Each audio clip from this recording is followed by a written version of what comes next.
The epilogue, for most people that played Red Dead Redemption 2, is considered to be the most boring part of the game because of the sudden shift from the tragic ending of the 6th chapter to Abigail scolding John. Most players were still bawling their eyes out when they got thrown into the manual labor at Pronghorn Ranch. However, what if, depending on your high or low honor, you could get a drastically different epilogue? If you played Arthur as a low honor bandit that did not care for the lives of others, then you would have started the epilogue in the shoes of no other but Dutch Van Der Linde. Instead of building fences and having father and son time with Jack, you would be on the run, hiding out in Brandywine Drop as Dutch, and trying to revive your gang, and then getting in contact with Micah Bell. In today's video, we'll be exploring the evil epilogue of Red Dead Redemption 2. Rain, thunder and blood. That's how the epilogue would start for Dutch Van Der Linde. He would be at the Van Horn saloon, wiping the blood off his revolver. The usual ruckus going on around him, drunks stumbling, people arguing. As he glances around, he sees his own bounty poster hanging. His bounty grown considerably since the last time we saw it. The rain and thunder plaguing the outside world, luring everyone inside. As more people come inside the saloon to seek shelter from the weather, a stranger will recognize the face of Dutch Van Der Linde. Whispers would slowly spread all over the saloon as everyone would turn their head towards the man sitting by himself, cleaning his revolver. One of the outlaws would try and approach Dutch and try and talk to him, would instantly get a piece of lead to his face, dropping him to the floor, starting a trigger fest in the cramped saloon. Dutch at this point in his life would not care who he would kill to get his way. All that would matter is him staying alive and causing as much havoc as he wants. The first part of the epilogue would focus on Dutch surviving on the bare minimum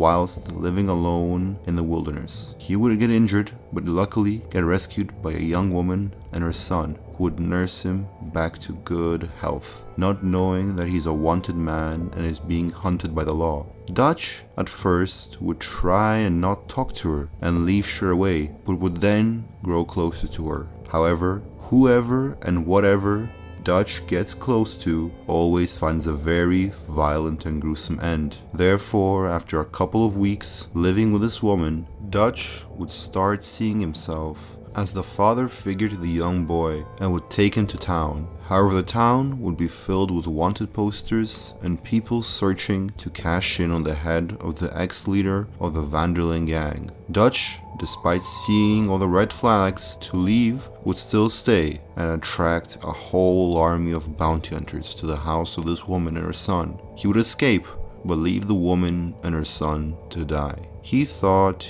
he was back to square one with nothing again, no family, but someone else had followed him from that town, and that was an old friend by the name of Micah Bell.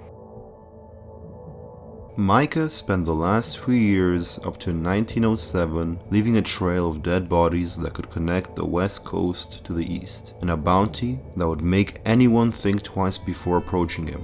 However, the only person who still had a larger bounty than Micah was Dutch Van Der Linde. So, when the Pinkertons came to Micah, he offered the only person he can who has a bigger price on his head than anyone else. And that someone, the Pinkertons just can't pass up. In return, he'd be able to continue to parade around America with his gang of killers and also get the infamous Blackwater stash. So right after Dutch's escape from the bounty hunters, in the last part, Micah approached Dutch with a proposal to reclaim the thing he wanted so badly for so many years, the money. Dutch could not refuse such an offer, especially from Micah. So they made their way into Blackwater and later that week dug up the money. They made their way back to the mountains where they could hunker up so no law would be able to catch up to them. However, we all know that it doesn't end there, and that John Marston, Charles Smith, and Sadie Adler come calling for revenge. So when they do get to the edge of the mountain, all who is left is Micah, Dutch, John, and Sadie, and the rest is history.